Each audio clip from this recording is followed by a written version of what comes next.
Hello and welcome back to Flowless Sports, and we're back again with another F1 preview. And this week, it's Silverstone. We're back in the UK, and it's time for the Silverstone GP. But before that, we can review the Canada GP. And with me, I have Parth. Welcome. What's up, everyone?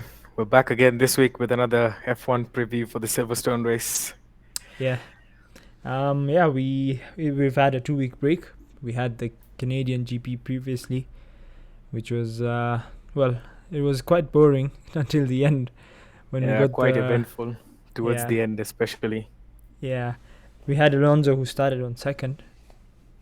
Oh, yeah, brilliant performance from the Alpines again in Canada. Looking forward to seeing what they can do at Silverstone.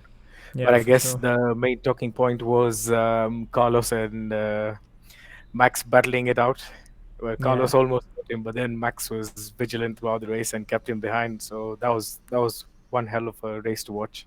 yeah, for sure. Max defended well and extended his lead at the top of the drivers' championship. Oh, Obviously, yes. Leclerc had the penalties and started at the back of the grid.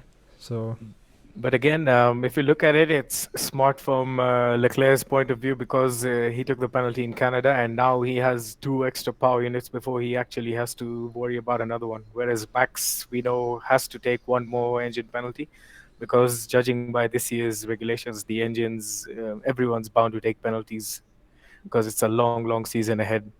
yeah, for sure. I mean, that brings us to this week's GP. We've had FP1 and FP2 at the time of recording, and well, both were disrupted by the rain, which should play a part this weekend in the Oh, race. yes, the rain always plays a big factor at Silverstone, and we saw that in FP1. Not many people took runs in FP1, they just went out on the intermediates to check the tire out. But so we could not judge much performance from FP1. But all we could see was that majority of the teams have come in with significant upgrades this week. Yeah, If we take a simple example of Williams, Alex Albon will be driving with a totally different car compared to Nicholas Latifi, who will get the same upgrades in, say, about a week or two.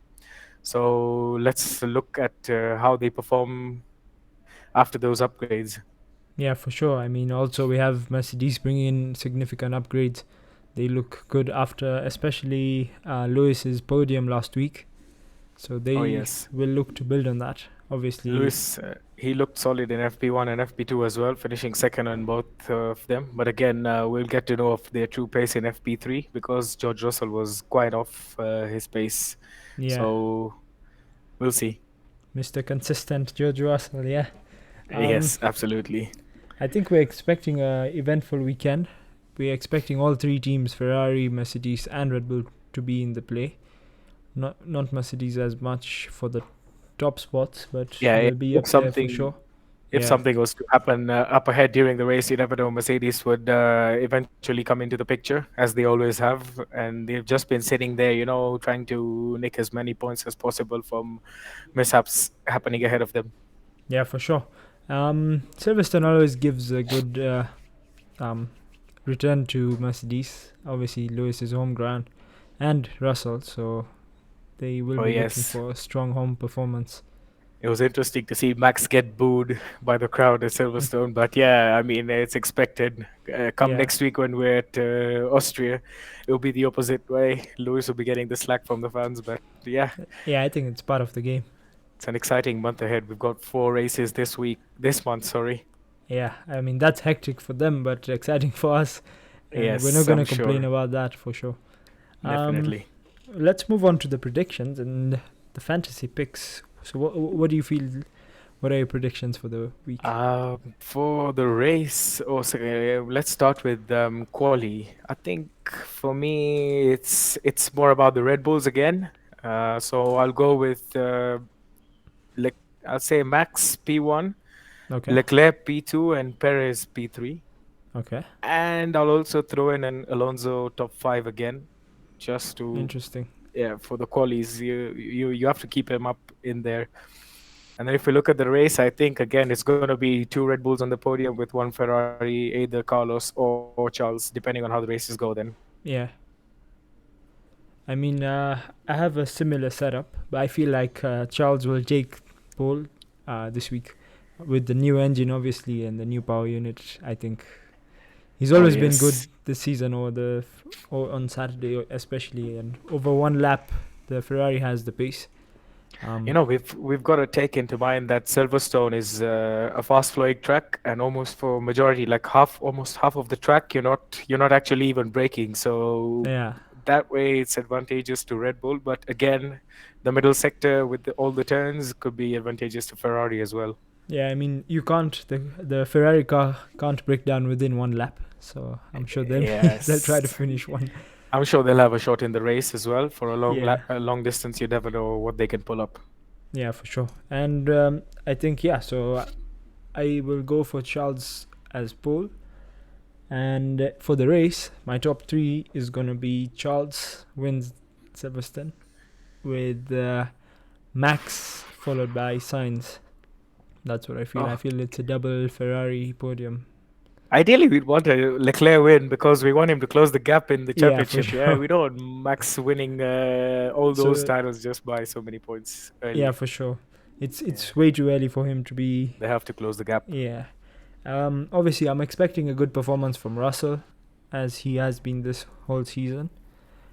Oh yes, And consistently top five. So we can expect Mr. George Russell to pull off another top five come Silverstone. yeah, I think that's a good segue. We can go for the fantasy picks. There's quite a few streaks going on this weekend. We have Oh Russell yes. with a qualifying and a race streak, so I think Russell is a must-buy this weekend. Yeah, for sure. Consistent points always. So with that one, you're not gonna lose. Yeah, for sure. Alonso obviously a cheap beast. Oh Um, yes, for the price he's coming at, I mean, why not? yeah, for sure. Why And not? I think one of the Ferrari boys and one of the Red Bull boys, and that should make up a great team for you. Oh yes, I've got something similar. I see. I've gone for Verstappen, Alonso, Leclerc, Albon, and Magnussen. Albon Yeah, because I've seen he again on race day, if not quali on race day, he's always moving ahead. yeah, So he gets a decent points all as well. And Ferrari for constructors, which is a no-brainer at yeah, this for stage. sure. Yes. Yeah. Anyways, that was. We look forward to this weekend. Silverstone is always it always has big talking points. Oh Obviously, we didn't yes. mention last year's Silverstone where Max I think it's and already been discussed way too much. But anyways, I don't think we're gonna see something like that unless Max messes quali or Lewis puts in a surprise for everyone. yeah, So we're looking forward to this. It should be a good race. Finally, maybe Charles Leclerc this time has a chance. I remember last year when Max and Lewis came together, he was leading the yeah, Grand Prix, and he then he was. lost to Lewis after that. So yeah, looking forward to the race and an exciting month ahead in Formula One. Yeah, for sure. So thank you again for joining us. Don't forget to like and Problem. subscribe, everyone, and follow our Instagram, follow our Twitter, and me and Path will join you again next week. Oh Bye yes, bye. for sure. Peace out.